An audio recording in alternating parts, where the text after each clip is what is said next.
With the strong inclination of Her Majesty Queen Sirikit to improve the lives of Thai people and her deep concerns on the declining fishery resources and degrading habitats and environment, Her Majesty the Queen was of the view that seafood products produced through integrated, environmental-friendly and balanced farming systems could, in the future, be one of the alternatives to coastal fishing activities.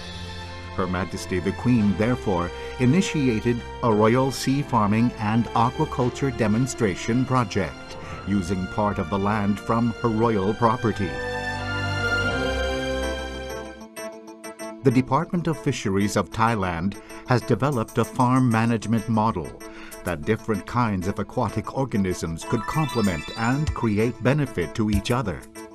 The model involves setting up a water cycling system to connect freshwater, seawater, and high salinity water in a manner that different stages of organisms could appropriately be raised in different degrees of salinity.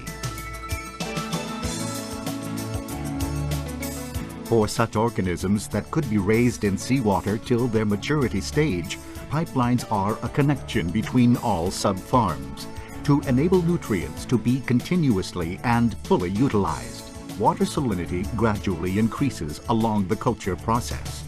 The high salinity water at the end would be used for further culture of brine shrimp or artemia, which could tolerate high salinity and efficiently filter feed organic substrates from water. Brine shrimp itself could be used as live feed for aquatic organisms in the farm, or be sold in a frozen form, which not only would create extra income, but its production would also serve as a model for farmers to adopt in the future. Extremely high salinity water after the brine shrimp culture would be further used for the production of natural seawater salt as a graft-on to salt pan. This process has traditionally been practiced by local farmers in the area. Natural seawater salt could conveniently be used for aquaculture and at the same time add value to the normal production of sea salt. In producing natural seawater salt, during the process of seawater evaporation, small algae would be aggregated and drifted to the water surface as so-called algae detritus. After the draining of seawater from the evaporating pond to the harvesting pond, these organic algae detritus would be retained in the pond and could be gathered and used as fertilizer to plant trees in the farm. Therefore, there would be a zero discharge of waste from the farm to the surrounding environment.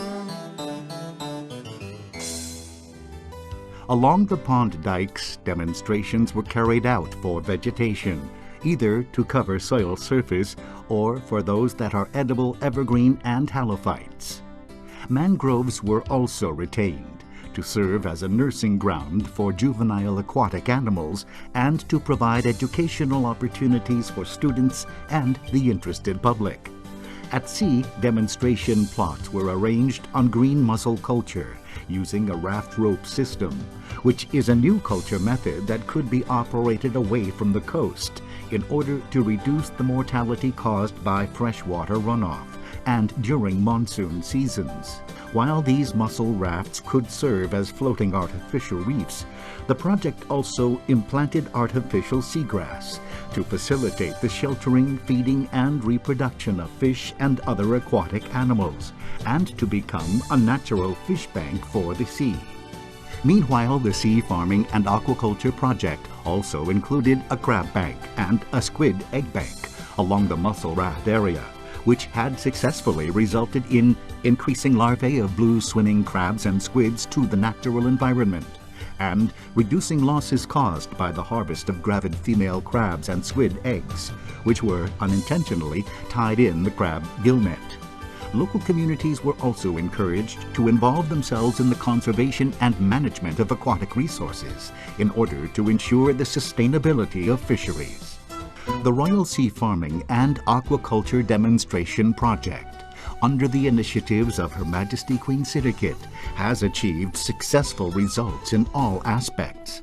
While the project has helped by enhancing food fish production, it has also performed as a knowledge center for farmers and fishermen both from within and outside the area, to adopt and adapt the technologies as appropriate to their respective conditions.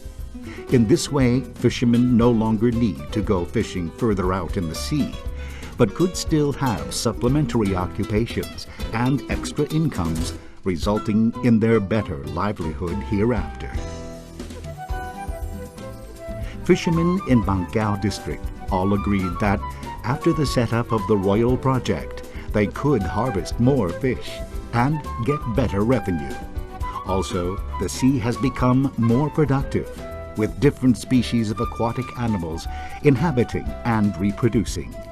Even the large mammal, the Bruta whale, has also come to live and search for food around the area.